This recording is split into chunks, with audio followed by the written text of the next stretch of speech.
सन्माननीय व्यासपीठ आणि उपस्थित सरकारी बंधू भगिनी, आजचा हा दिवस माझ्या आयुष्यात लक्षात राहणारा दिवस आहे.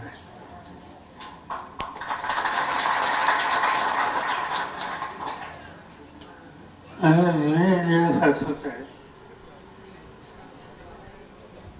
की वयाच्या सुरुवातीच्या काळामध्ये 4थी पर्यंत माझं शिक्षण इथे झालं. तुम्हाला सगळ्यांना माहिती आहे पवार वस्ती कुठं होती. तिथून या ठिकाणी शाळेला येत असे, चालत येत असे. आणखी काही लोक आमच्याबरोबर असायचे आणि इथं शाळा एका वाड्यात वाघमोडे नावाचे मास्तर होते. त्यांनी आम्हाला लोकांना शिकवलं आणि 4थी पर्यंत या ठिकाणी शिक्षण घेतलं. शनिवार आणि रविवार हा सुट्टीचा दिवस असायचा आणि आमची आई कधी कधी आम्हाला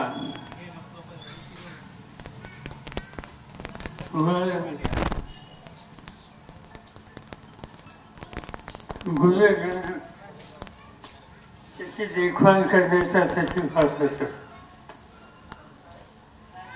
देवदस्कोप असा ऐकण्यात असतो. देवदस्कोप नावाचा एक भाग होता आहे ना. तर त्या देवदस्कोपांच्या आजूबाजूला आम्ही लोक जात असतो. मंदिरात सुद्धा थांबवत असतो. कधी कधी तिथं हरणही बघायला मिळायची आणि ती त्या काळाची कथाची आधी माझ्या लक्षात आहे. आज सगळा बदल झाला. तुम्हा सगळ्यांच्या कष्टानं आणि सत्ता हातात आल्याच्या नंतर त्या सत्तेचा उपयोग लोकांच्या आयुष्यात बदल करण्यासाठी करायचा असतो. ही शिकवण आम्हाला लोकांना यशवंतराव चव्हाणांनी दिली. त्या रस्त्याने आम्ही आतापर्यंत गेलो.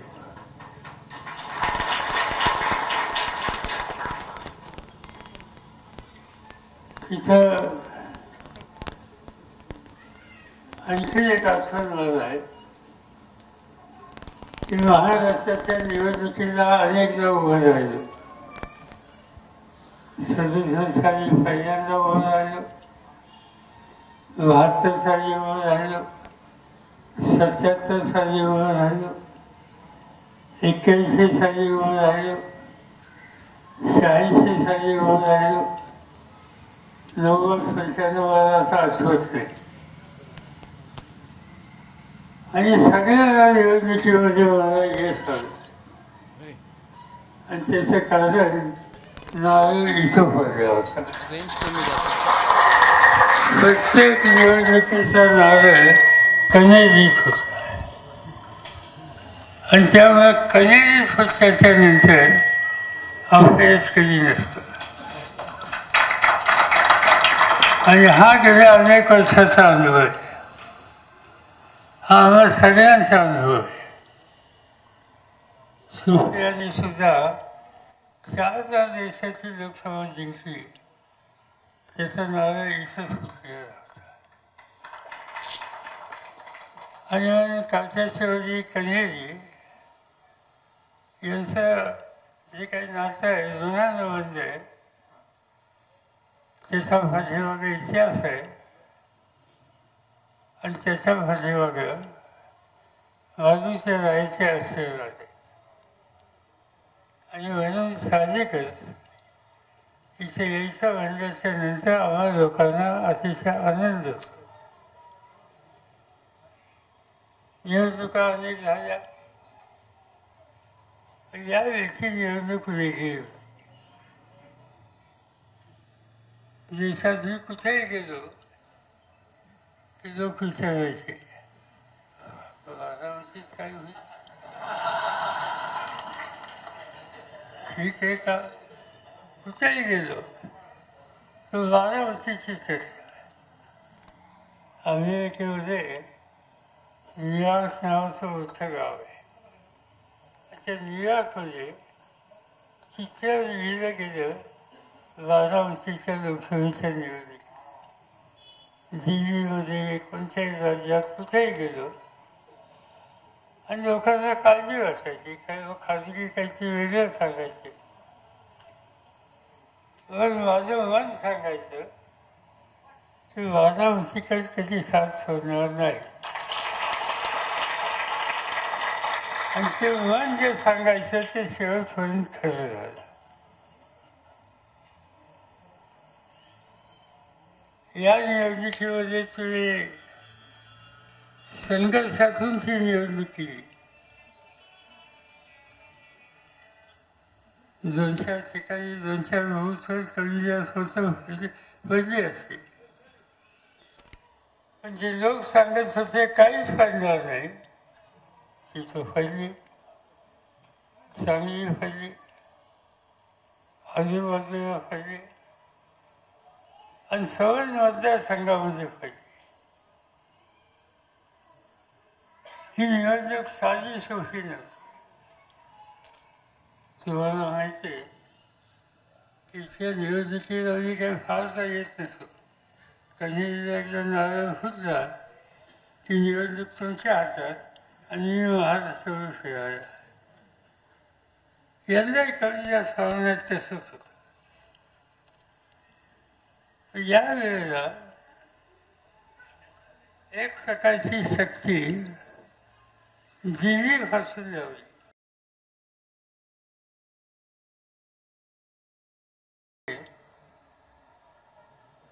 माळशिरस तालुक्यामध्ये कराडला, अहमदनगरला, नाशिकच्या जवळ, नागपूरला, औरंगाबादला 18 ठिकाणी जे आले त्या 18पैकी 8 का 9 ठिकाणी निवडणुकीत एकच विषय होता, शरद पवार. भाग्य माझे देशाचा प्रधानमंत्री नेमण्या वेळेला माझं नाव घेतो, काही साधी गोष्ट आहे. काचाच्या वाजीचा चमत्कार त्यांना कळला आणि मी कुठेही गेलो तर ते माझ्याबद्दल बोलत होते. मी सांगितलं एका ठिकाणी की आता इथून पुढच्या निवडणुका असतील, मोदी साहेब तुम्ही जरा आमच्याकडे जास्त लक्ष ठेवा. आणि त्यांनी लक्ष ठेवलं, त्यांनी टीका जिव्हारी केली की होतं उलटी होतं. आणि ते आपण याही निवडणुकीवर पाहिलं. जाऊन जाती झाली वगैरे वगैरे काही सांगितलं गेलं. काही देणं घेणं झालं असं म्हणतात, मला माहिती नाही. काही लोक म्हणतात वाचही झालं कुठं. झालं काय खरं? किती असं द्या. ते घेणं देणं योग्य करणं याच्यामध्ये फरक दिसत नाही. पण ज्यांनी केलं असेल ते तसं असत नाही. ते अफसोस त्यांच्याकडे गेलेलं असतं आणि ते अफसोस त्यांच्याकडे गेलेलं असतं ते फरक मिळालं असतं असं कुणी म्हणलं तर त्याचा विचार करावा लागेल. तो भाग सोडून द्या. निवडणूक झाली, आता 5 वर्ष काही गोष्टी करायच्या नाही. आपण काम करत राहायचं. सोफियाला ती चौथ्यांदा निवडून गेली. देशामध्ये जी लोकसभा आहे तिथे एक पद्धत आहे की निवडून आलेला सभासद कितीदा लोकांच्या प्रश्नाची मांडणी त्यांनी त्या सभागृहात केली आणि त्याच्यात थोडे सभासद असे आहेत की ज्यांचं नाव त्या ठिकाणी घेतलं जातं. त्याच्यात सोपे आहे आणि त्याचं कारण त्यांची हजेरी 98% फाळलेलीच आहे आणि 98% लोकसभेत उपस्थित राहून लोकांच्या प्रश्नाची भूमिका मांडणारा सभासद म्हणून त्यांचा लौकिक आहे.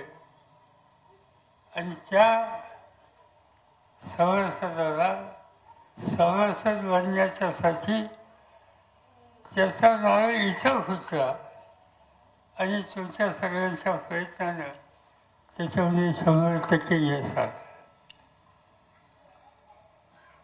आणि त्याचं श्रेय हे तुम्हा लोकांना आहे. मी नेहमी सांगतो की या देशात लोकशाही आहे.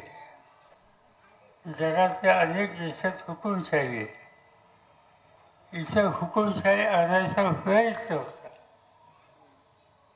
पण या देशातले लोक आमच्यापेक्षा आम्ही याचा अर्थ आम्ही राजकारणी आम्ही पदाधिकारी आमच्यापेक्षा तुम्ही सामान्य लोक अधिक शहाणे आहात आणि तुमच्या शहाणपणामुळे या देशाची लोकशाही टिकली.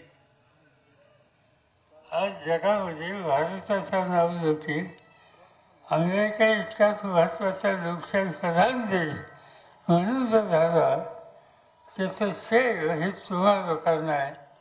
पण तुम्ही हुकुमशाहीच्याकडे कधी देश जाऊन दिला नाही. मतदान केंद्राच्या आधी काही ऐकतात. आता या निवडणुकीमध्ये टीकाची फरी फार झाली. वाचवून झालं असं म्हणतात. आणखीन काही गोष्टी घडल्या. लोकांना चिंता होती पण व्हायचं तेच झालं. आणि त्याचं कारण तुम्ही मत द्यायला आत जाता वचन दाबता त्यावेळेला तुमचा जो निर्णय असतो तो निर्णय इतका बरोबर असतो की त्या वचनाचा वाव कुठे चुकीच्या अर्थाला जात नाही. आणि म्हणून यामध्ये 2 मतं कमी व्हायची 2 मतं जास्त व्हायची. पण जे मतदान आहे त्याचा निर्णय त्याचं श्रेय तुम्हाला सगळ्यांचं आहे. आणि त्यामुळेच सुप्रियाताई मोठ्या मताने निवडून आल्या. लोक म्हणतात मला कोणते सकाळी सांगत होतं की गावात फार बोल लागली गावामध्ये फार फरक लागले आपलं काहीच दिसत नाही. म्हणजे त्यांचा फरक आपली निवडणुकीची यश. आपल्याला फरकाची गरज नाही. तुम्ही फरक किती लावा शेवटी मत कोणाला दिलं शेवटी निवडून कोणाला आणि शेवटी निवडून आलेला म्हणून आत पण जाणार नाही. या सगळ्या गोष्टीचा विचार हा जो करत असतो म्हणून त्या सगळ्या गोष्टीची चिंता करायची नाही. आता काही गोष्टीच्याकडे मला लक्ष द्यावं लागेल. पहिल्यांदा आपला व्यवसाय शेतीचा. आपल्याकडे कारखाना आहे. छत्रपती हा कारखाना सुरू करण्याच्यामध्ये त्या काळात काटेश्वरीच्या लोकांचे अनेकांचा हातभार होता. माझे वडील त्याच्यामध्ये होते. नंतरच्या काळामध्ये तो कारखान्याला उर्जित अवस्थेला द्यायला अप्पासाहेब पवार यांचं योगदान होतं आणि ही कारखानदारी चांगली चालली. आता काय झालं मला माहिती. आता कोण मार्गदर्शन करतं ह्याच्या खोलात जाऊ लागेल. कारण भावामध्ये आज मालेगाव तुमच्यात किती फरक आहे?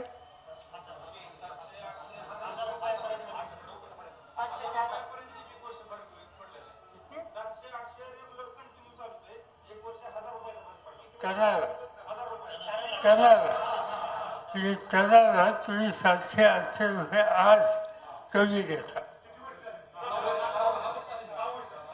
आता गप्पा बसायचं का? मी तुम्हाला सांगतो की कालची निवडणूक झाली ही देशाची निवडणूक. आता इथली कारखान्याची निवडणूक तुमच्या संसाराची निवडणूक आहे. आणि तुमच्या संसाराची निवडणूक असेल त्याच्यामध्ये लक्ष घालावंच लागेल. त्यामध्ये लक्ष घालून स्थितीमध्ये कशी याची काळजी घ्यावीच लागेल. काही नेते मंडळींनी कारखानदारी आपल्या हातात ठेवली, माणसं बसवली आणि व्यवहार काय होतात हे मला माहिती नाही. मला एवढं कळतं की या कारखान्याच्या पेक्षा यातल्या कारखान्यात 1000 रुपये कमी मिळतात. याचा अर्थ त्यांच्या संसारात त्यांनी कष्टानं उभं केलेलं याच्यावर दुसरं कोणतरी काय करतं ते तुम्हाला माहिती आहे. आणि हे दुरुस्त करायचे असेल आणि ते दुरुस्त करण्याच्यासाठी कधी निवडणुकीत 2-3 महिने कधी आहे. मग ते एकत्र राहून कामाला घ्यायचं ना, दुरुस्त करायचं ना. जुन्या काळाचा कारखाना जुना असा. एक काळ असा होता की छत्रपती हा 1 नंबरचा कारखाना होता. आज त्याचा 1 नंबर आमचा कुठे गेलाय कळत नाही. शेवट नंबरला गेला. आणि म्हणून याचं दुरुस्ती करायची असेल तर आपल्याला एकत्र राहावं लागेल. उद्या आणखी निवडणुका येतील. लोकसभेची झाली, विधानसभेची, कारखान्याची येतील. प्रत्येक ठिकाणी योग्य निर्णय घ्यायचा, योग्य मतदान करायचं आणि एकंदरीत समाजकारण हे लोकांच्या हिताचं आहे या पद्धतीचं राजकारण करायचं हे सूत्र घेऊन आपल्याला काम करायचं. आणि याच्यासाठी तुमच्या सगळ्यांचे एकी हवे. काही लोक दिसत नाही.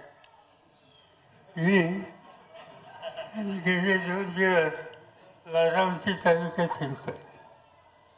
माझा अनेक वर्षाचा अनुभव आहे की मी गेलो की अनेक लोक त्या ठिकाणी येतात. भागाचे सगळे नेते असतात. आता यावेळी मी जातो सगळीकडं नव्या पिढीची, गरिबांची, सामान्य माणसांची गर्दी भयंकर. पण नेते दिसत नाहीत कुठे. काय झालं? नेते कुठे गेले कळत नाही.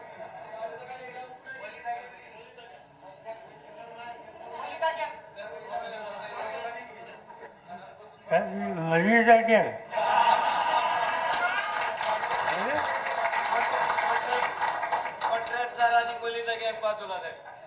कॉन्ट्रॅक्टर आणि व्हायची जाग्या बाजूला झाली असं हे म्हणतात. असं आपल्याला दुरुस्ती करायची,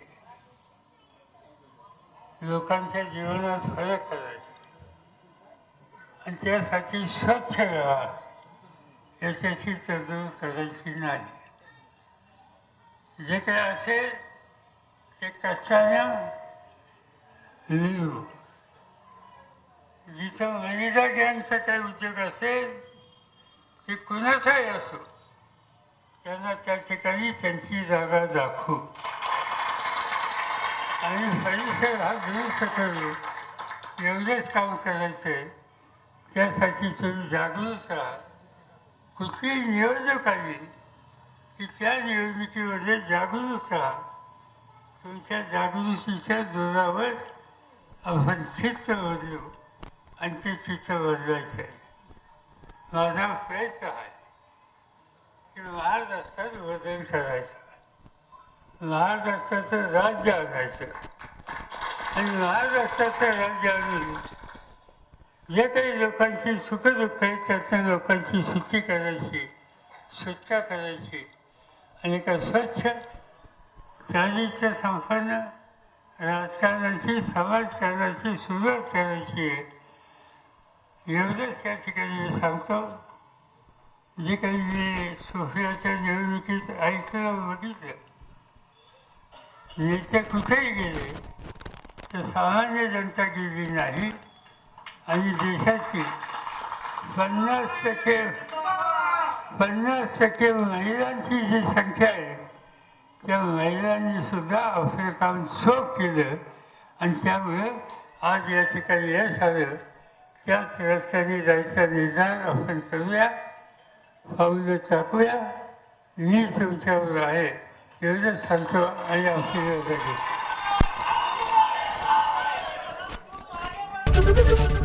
एबीपी माझा, उघडा डोळे बघा नीट.